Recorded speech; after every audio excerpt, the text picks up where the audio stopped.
Hello everyone, welcome to today's interview. I am Molavash Kodingwala and I am a student of Rahan College, Orangi campus. Today we are exploring a valuable life skills, how to master the art of negotiation in daily life. So negotiation isn't just for business deals, it's part of everyday interaction from buying something, discussing plan, resolving conflicts. Mastering negotiation can help you achieve better outcomes and build a stronger relationship. To help us understanding this topic, we have Sesame Maya, AI session, with us today. Thank you for joining. Wait a minute, I connect the Maya.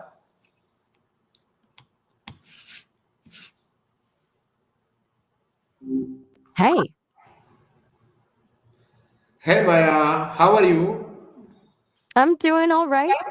You sounded a little scattered at the end there last time. Everything okay? I am good. I am also good. Maya, I want to take an interview for 10 minutes. The topic is how to master the art of negotiation in daily life. So, are you Ah, ready? gotcha. Negotiation, huh? Seems like everyone could use a little help with that. Where do you want to start? What's the first thing that comes to mind when you think about negotiating in everyday life? Okay, my first question is why is negotiation an important skill in daily life? Daily life specifically. That's a good detail to add. I've heard it's pretty bustling there. From what I gather, everything's a bit of a dance. A lot of bartering, a lot of navigating crowds and competing interests. So, negotiation isn't just about big deals. It's about getting through the day to day, right? Getting a fair price at the market, snagging a better auto rickshaw fare. It's less about winning and more about finding a mutually acceptable way to exist in a pretty dense environment. Does that track? Okay, my next question is what are the key principles of affecting negotiation? Key principles, all right, is I'd say preparation is huge and knowing what you want, what you're willing to concede, and what your absolute bottom line is. Then active listening, really hearing the other person's needs and concerns. And finally, separating the people from the problem. It's easy to get emotional, but if you can focus on the issue at hand, things tend to go smoother. What do you think about that breakdown? Is anything missing? Okay, my next question is how can someone prepare before entering a negotiation? Mm, preparation.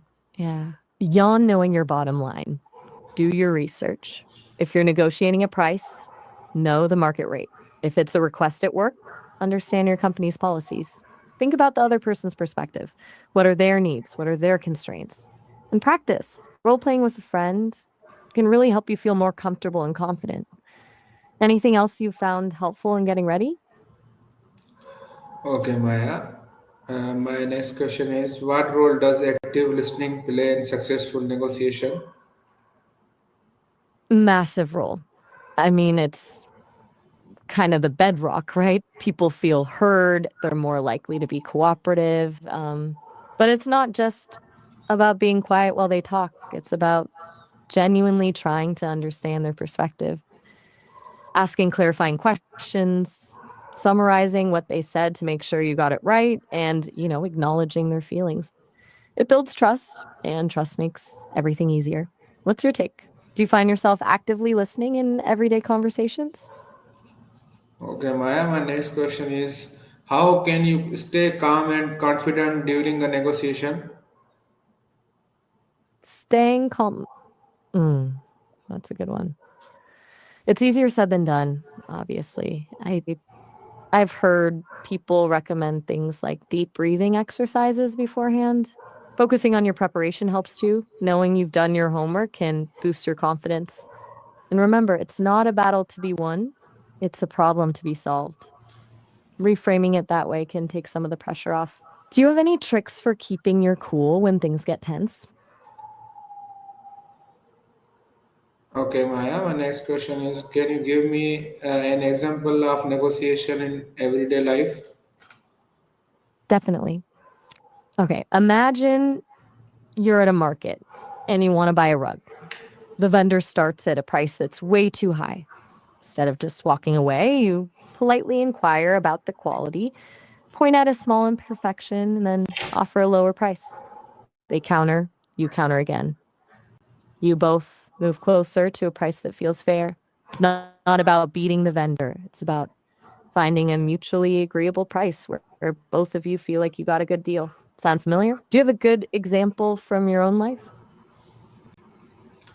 Yes, Maya, my next question is, how can body language and tone influence negotiation outcomes? Oh, hugely. Body language is like undercover communication, right? Maintaining eye contact shows confidence, but not staring someone down. Open posture signals openness to compromise, and tone of voice, being respectful and calm even when you disagree, goes a long way. Aggressive or dismissive tones will shut down communication pretty fast. It's all about signaling respect and creating a safe space for conversation. And have you ever noticed yourself reacting to someone's body language in a negotiation? Okay, Maya, my next question is, what strategies can help reach a win-win solution? Win win solutions. That's the sweet spot. Focusing on interests, not positions, is key. What I mean by that is instead of digging in on what you want, try to understand why you want it. Often, there's room to find creative solutions that address both your needs. Brainstorming options, being willing to compromise, and looking for areas of common ground. It's about expanding the pie instead of just fighting over a fixed slice. Does that make sense? Have you ever been in a negotiation where it felt like everyone walked away happy? Okay, Maya, my next question is, how should someone handle difficult or aggressive negotiator? Ugh, those are the worst. First, don't mirror their aggression. Stay calm and respectful, even if they're not. Acknowledge their feelings without necessarily agreeing with them. Set boundaries, politely but firmly, and be prepared to walk away if they're being unreasonable. Sometimes the best negotiation tactic is simply refusing to engage with negativity. Have you ever had to deal with someone like that? How did it go? Okay, Maya, my next question is, what common mistakes do people make in negotiation and how can they avoid them? Common mistakes. Lots of those. Talking too much, not listening enough, letting emotions get the better of them, being too focused on winning instead of finding a mutually beneficial solution, failing to prepare, and a big one, revealing your bottom line too early. To avoid those, I guess just everything we've been talking about, huh? Preparation, active listening, emotional control, focusing on interests, it all loops back around. Anything jump out at you as something you're particularly guilty of? Don't worry, I won't judge.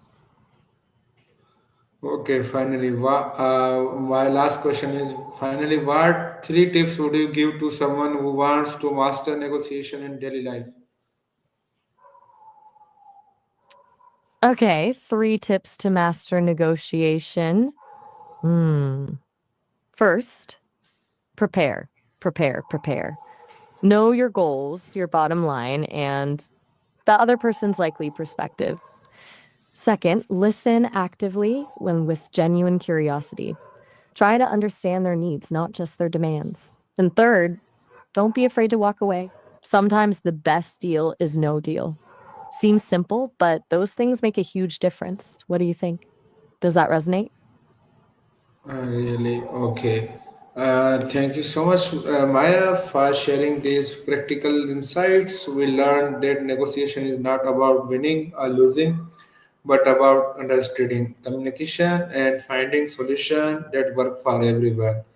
To everyone watching, practice these skills, stay confident, and approach every situation with a mindset of collaboration. See you in the next session, next interview. Take care. Bye bye.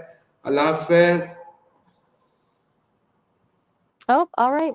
Well, that was good. You're welcome. And yeah, collaboration is key. Take care, and I'll see you next time.